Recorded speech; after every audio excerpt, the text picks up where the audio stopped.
Assalamualaikum warahmatullahi wabarakatuh. Saya Hanifuddin dari UPT SMP Negeri 28 Gresik, sekaligus mahasiswa PPG Daljab 2022 batch 3 ULBTK Universitas Islam Negeri Sunan Ampel, Surabaya. Hari ini saya akan melaksanakan praktek uji kinerja di kelas 8A dengan materi iman kepada Rasul-Rasul Allah dengan subtema meneladani sifat para Rasul-Rasul Allah.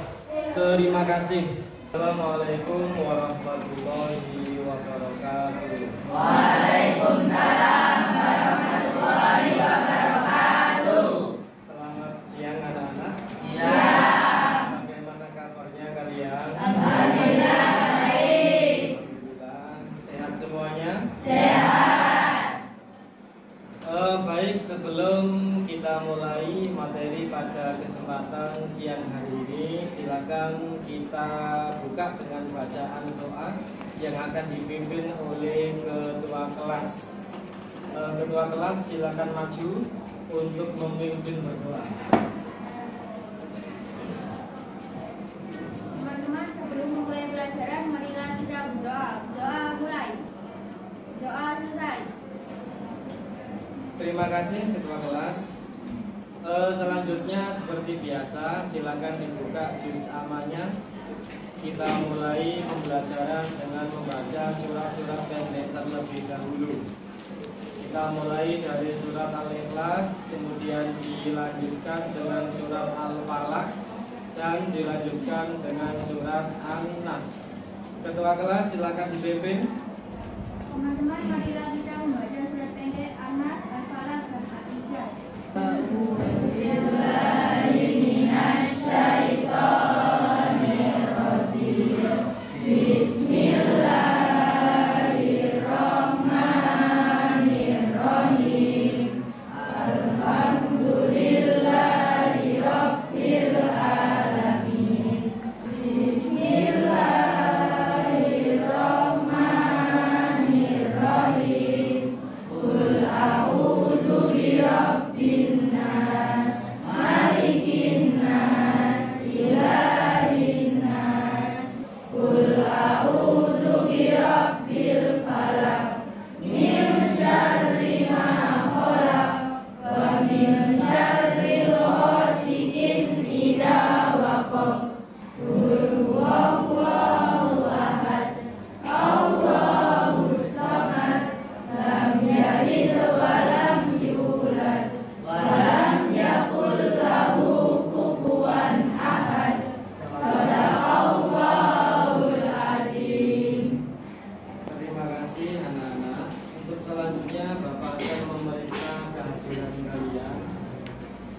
Ahmad Ali Sodikin, Ahmad Tawaf Abu Nazir. Terima kasih anak-anak. Untuk selanjutnya, setiap kali masuk Bapak tidak bosan-bosan untuk mengingatkan kalian agar kalian tetap semangat dalam menuntut ilmu. Kenapa? Agar kehidupan kalian di masa mendatang bisa lebih baik. Hari ini lebih baik daripada hari kemarin, dan hari esok harus lebih baik daripada hari ini. Selanjutnya anak-anak semuanya, masih ingatkah kalian materi yang Bapak sampaikan pada minggu kemarin? Masih. Ya, materi pada minggu kemarin kira-kira membahas tentang apa? Benar, materi pada semester 1 kemarin kita semuanya telah belajar tentang yang namanya jujur dan adil. Menurut kalian, masih ingatkah kalian tentang definisi jujur? Apa jujur itu anak-anak? Berkata apa adanya atau sesuainya antara perkataan dan perbuatan. Kalau adil, apakah yang dinamakan adil itu? Memberikan hak kepada orang yang berhak menerima. Baik, terima kasih. Itu merupakan materi yang Bapak sampaikan pada minggu kemarin.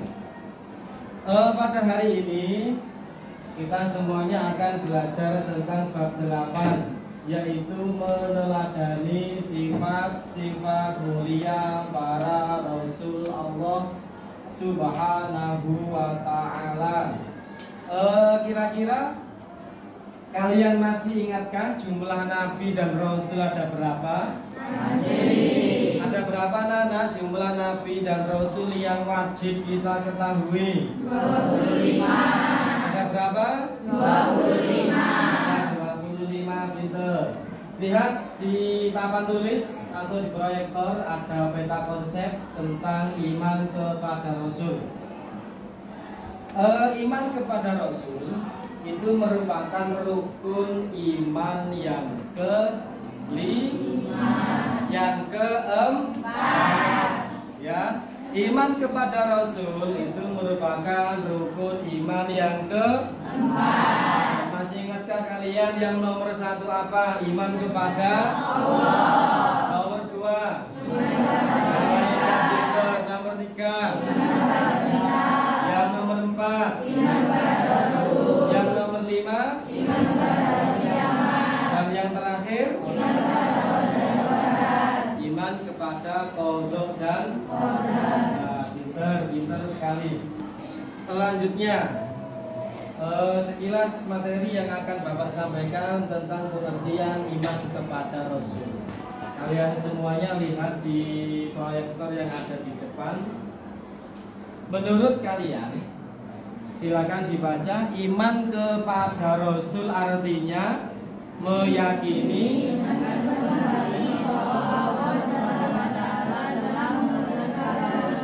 Allah telah mengutus para Rasul untuk menyampaikan wahyu kepada umatnya. Jadi ada sedikit perbedaan. Kalian tahu Nabi dan Rasul.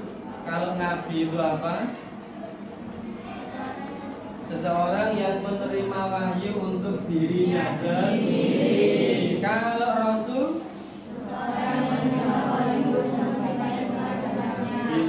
seseorang yang menerima wahyu untuk dirinya sendiri dan disampaikan untuk umatnya.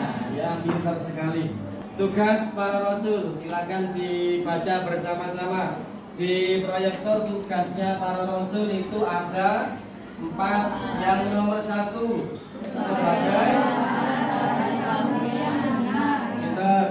tugasnya para Rasul itu sebagai pembawa agama tauhid yang Rasul tidak mungkin membawa agama atau membawa ajaran yang salah. Yang nomor 2 silakan dibaca. Sebagai pembawa kabar gembira. Yang nomor 2 adalah sebagai pembawa kabar gembira bahwa hamba Allah yang taat akan dimasukkan ke dalam surga. Selain membawa ajaran yang benar, Rasul itu juga mempunyai tugas yaitu menyampaikan kabar gembira kepada orang-orang yang taat beribadah. Orang yang taat melakukan perintah Allah besok akan dimasukkan ke dalam surga. Yang nomor 3 sebagai bahwa manusia yang ingkar akan dimasukkan ke dalam neraka. Selain membawa kabar gembira, Rasul itu juga membawa kabar sedih atau membawa peringatan bahwa orang yang tidak beriman, tidak mau mentaati semua perintah Allah, besok akan dimasukkan ke dalam neraka. Terakhir, membina kehidupan. Jadi tugas yang keempat Rasul yaitu membina manusia agar mempunyai akhlak yang mulia. Maksudnya bagaimana Pak? Dulu di zaman jahiliyah akhlak itu tidak tertata. Sakarpe dewe. Dulu itu diterapkan hukum rimba. Siapa yang menang, dialah yang berkuasa. Ketika Rasul hadir, Maka Rasul membina semuanya agar manusia memiliki akhlak yang mulia. Selanjutnya, masih ingatkah kalian tentang sifat-sifat wajib para Rasul? Sifat wajib para Rasul ada berapa? 1, 2, 3, 4, Siddiq artinya apa? Benar atau selalu berkata jujur. Arti tidak ada Rasul itu yang berkata setiap ucapan yang disampaikan oleh Rasul itu pasti 100% benar. Nomor 2, sifatnya Rasul adalah apa amanah itu? Dapat dipercaya. Tidak ada Rasul ketika dia berjanji kemudian dia mengkhianati janjinya. Ya, nomor 3 apa? Apa tabligh itu? Menyampaikan. Ketika seorang Rasul mendapatkan wahyu dari Allah, maka dia akan menyampaikan kepada umatnya. Itu maksudnya tabligh. Yang terakhir adalah apa artinya? Berarti tidak ada Rasul itu yang bohong. Walaupun Rasul tidak pernah sekolah, tidak pernah belajar, tapi Rasul memiliki sifat wajib, yaitu sifat yang ada pada diri beliau berupa watonah, yang artinya cerdas. Rasul selain memiliki sifat wajib juga memiliki sifat mustahil. Rasul selain memiliki sifat wajib juga memiliki sifat mustahil. Sifat mustahil bagi Rasul jumlahnya ada berapa? 4. Jumlahnya ada berapa? 4. Nomor 1, kadzib atau kidzib artinya mustahil. Berarti sifat mustahil itu berarti tidak mungkinlah Rasul berbuat seperti itu. Sifat mustahilnya Rasul itu jumlahnya juga ada 4. Yang nomor 1, kadzib atau berbohong atau berdusta. Berarti tidak ada anak Rasul kemudian bujukan. Ada orang mengaku-ngaku nabi kemudian dia sering berbohong, berarti bukan nabi, bukan Rasul. Dulu mulai zamannya Nabi Adam sampai Nabi Muhammad, setiap Rasul yang diutus oleh Allah dia tidak pernah berbohong. Nomor 2, apa itu? Khianat itu artinya apa? Tidak dapat dipercaya. Rasul tidak mungkin tidak dapat dipercaya. Rasul itu pasti bisa dipercaya. Setiap apa yang diucapkan, setiap apa yang dijanjikan, Rasul pasti bisa dipercaya. Yang nomor 3, kitman. Apa kitman itu? Menyembunyikan. Maksudnya Rasul tidak mungkin menyembunyikan ayat yang telah disampaikan oleh Allah kepada beliau. Ketika Rasul menerima ayat dari malaikat Jibril, maka ayat tersebut langsung disampaikan kepada umatnya. Yang terakhir adalah artinya apa?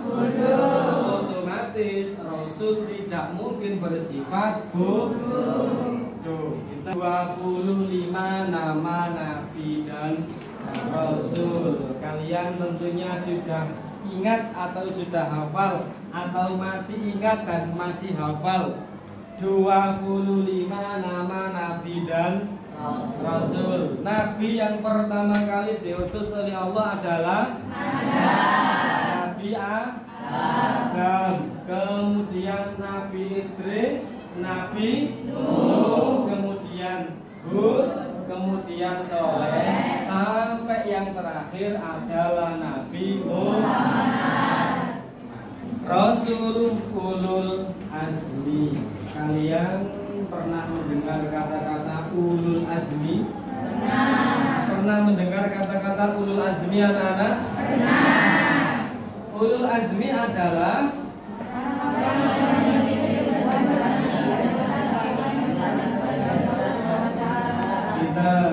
yang dinamakan Rasul ulul azmi adalah orang-orang yang memiliki kesabaran yang luar biasa, atau mereka memiliki keteguhan hati dalam menghadapi cobaan Allah Subhanahu wa ta'ala. Rasul ulul azmi itu jumlahnya ada berapa kemarin? 5. Rasul ulul azmi jumlahnya ada 5. Nomor 1 Nabi Nuh alaihissalam.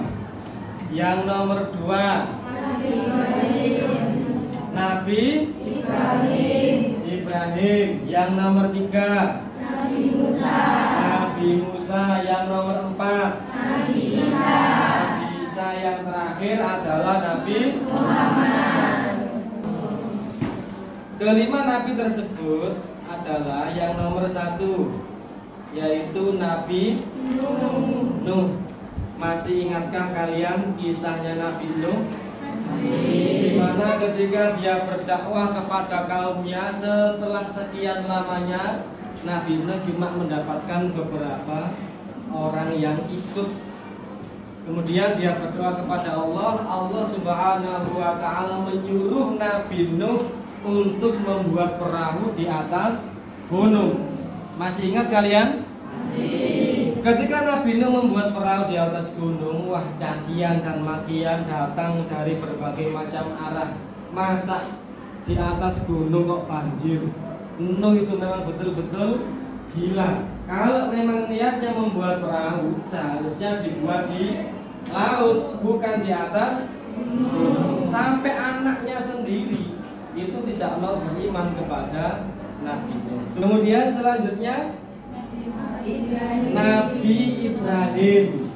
Sampai-sampai saking sabarnya Nabi Ibrahim, dia itu sampai dibakar di atas api. Makanya Nabi Ibrahim dijuluki Nabi ulul azmi. Kenapa? Karena memiliki kesabaran yang luar biasa. Kemudian ada selanjutnya yaitu Nabi Musa, yang dimana Nabi Musa itu ketika dilahirkan, Raja Fir'aun bermimpi suatu saat ada seorang anak laki-laki yang akan menggulingkan tahtanya. Makanya Raja Fir'aun kemudian memberikan tugas kepada prajuritnya untuk membunuh setiap bayi yang lahir di malam itu. Untungnya Nabi Musa diintirkan kali oleh ibunya, ya, kemudian dirawat oleh keluarga Fir'aun sampai akhirnya Nabi Musa juga mendapat julukan Rasul ulul azmi. Nomor 4, Nabi yang bisa menghidupkan orang mati siapa? Nabi Isa itu malah cobaannya besar sekali. Kenapa, Pak? Nabi Isa itu dilahirkan tanpa seorang ayah. Jadi Nabi Isa itu dilahirkan oleh ibunya yang namanya Bunda Maryam. Lah, lahirnya Nabi Isa itu tanpa memiliki ayah, makanya dicap sebagai anak haram karena dia tidak memiliki ayah. Yang terakhir, Nabi yang cobaannya paling berat adalah Nabi Muhammad, di mana ketika dia sebelum dilahirkan pun Nabi Muhammad sudah ditinggalkan oleh ayahnya. Kemudian di usia kurang lebih 7 tahun sudah ditinggalkan oleh ibunya, dirawat oleh kakeknya, kemudian dirawat oleh pamannya, sampai akhirnya dia bisa menjadi Nabi ulul azmi. Kemudian anak-anak, terakhir, hikmah beriman kepada Rasul yang nomor 1. Kalian ketika beriman kepada Rasul mempunyai hikmah, diantaranya 1, meneladani sifat-sifat mulia. Hikmahnya adalah anak-anak kalian bisa mencontoh, meniru sifat-sifat mulia para rasul seperti adil, kemudian jujur, kemudian sabar dan lain sebagainya. Yang kedua, umat terdahulu mengalami kehancuran dan azab karena ingkar, sombong, dan menyekutukan Allah. Salah satu hikmah yang bisa kalian ambil, kalian juga tidak boleh mempunyai sifat sombong dan lain sebagainya. Baik anak-anak, terima kasih. Untuk selanjutnya Bapak akan menayangkan sebuah video kepada kalian. Silakan kalian membentuk kelompok terlebih dahulu. Silakan berkelompok seperti kemarin. Silakan berkelompok. Baik anak-anak, silakan dilihat video yang Bapak putarkan. Kalian amati, kalian cari masalah-masalah yang ada di masyarakat dengan menonton video ini. Inilah sepenggal hikmah yang dikutip dari peristiwa yang terjadi pada masa Khalifah Umar Ibnu Khattab. Perlindungan dari Allah, pengawasan dari Allah, dan pertolongan dari Allah adalah hak bagi orang-orang yang benar-benar yakin tentang adanya Allah.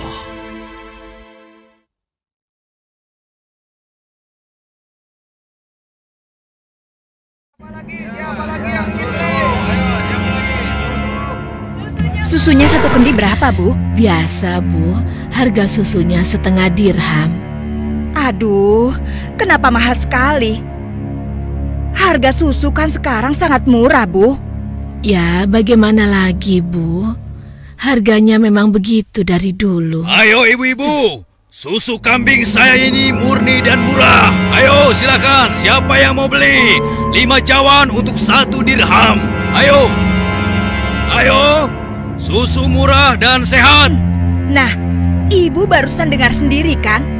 Susu yang Ibu jual itu Baik anak-anak, dari video yang kalian lihat tadi, silakan ditanggapi.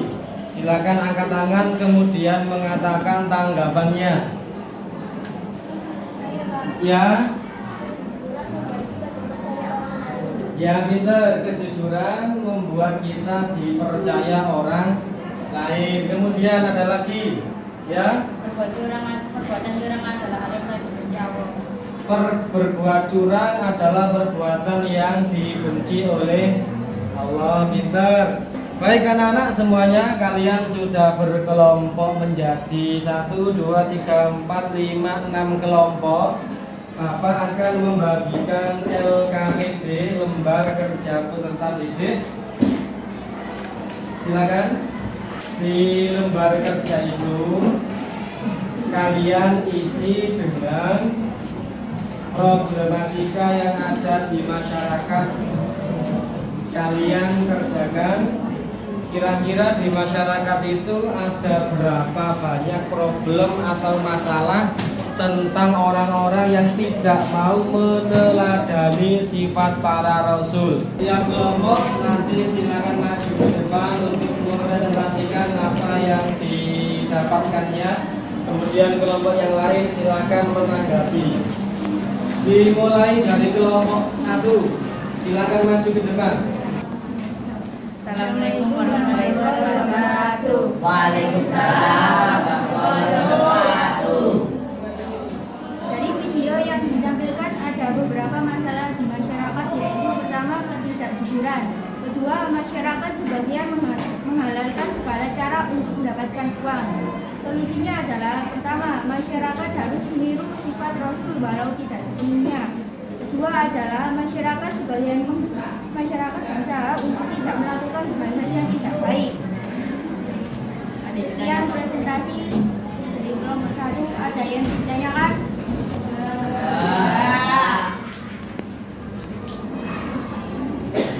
Terus kalau tidak ada, silakan kelompok 2.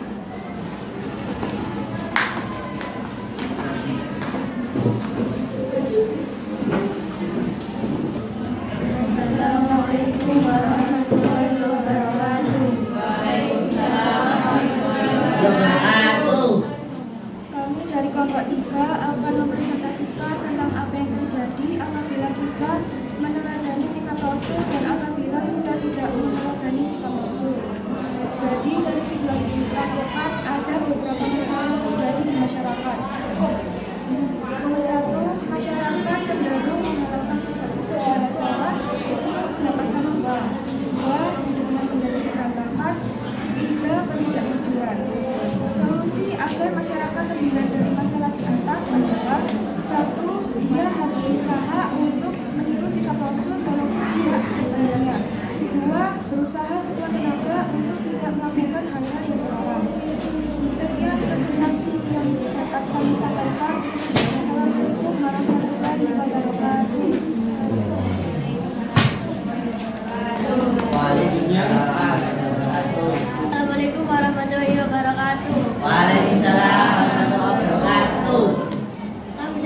akan mempresentasikan masalah-masalah yang timbul akibat orang tidak mau meneladani sifat para rasul. Masalah yang pertama adalah terjadi ketidakjujuran. Masalah yang kedua, masyarakat sebagian menghalalkan segala cara untuk mendapatkan uang. Dan solusinya adalah dia harus berusaha untuk meniru sikap Rasul walaupun tidak sepenuhnya. Nomor dua, berusaha sekuat tenaga untuk tidak melakukan hal-hal yang dilarang. Sekian, terima kasih. Wassalamualaikum warahmatullahi wabarakatuh. Waalaikumsalam warahmatullahi wabarakatuh. Terima kasih anak-anak semuanya. Sekarang silakan kembali pada tempat duduknya masing-masing. Bapak akan memberikan evaluasi. Halaman 154 itu ada soal pilihan ganda. Silakan dikerjakan, langsung ditulis jawabannya di buku tulis. Halaman 154 dikerjakan, langsung dijawab. Silakan dikerjakan di buku tulis.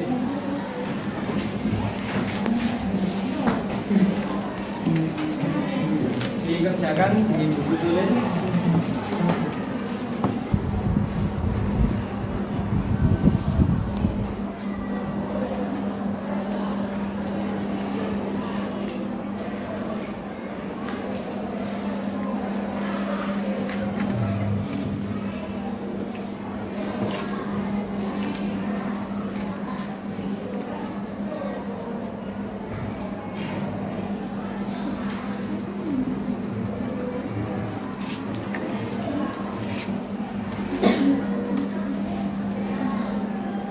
Kalau sudah, silakan dikumpulkan di depan. Buku tulisnya silakan dikumpulkan ke depan. Anak-anak semuanya, terima kasih pembelajaran pada kesempatan hari ini telah selesai. Materi yang Bapak sampaikan tadi itu berkenaan dengan meneladani sifat-sifat para rasul. Ya, kalian masih ingat meneladani sifat-sifat para rasul yang jumlahnya ada berapa tadi? 25. Rasul yang jumlahnya ada 25.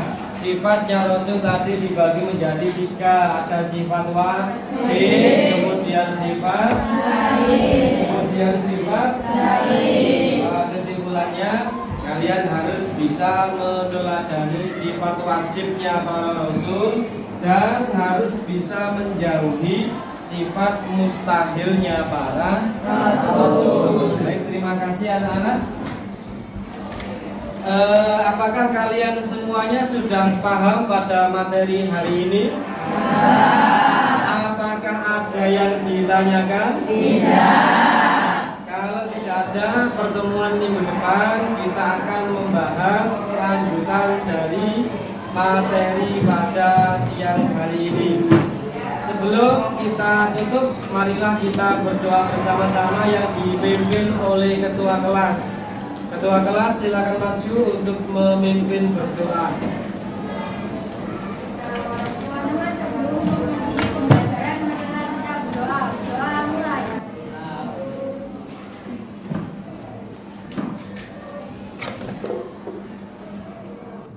Doa selesai. Baik, terima kasih anak-anak. Saya akhiri. Assalamualaikum warahmatullahi wabarakatuh.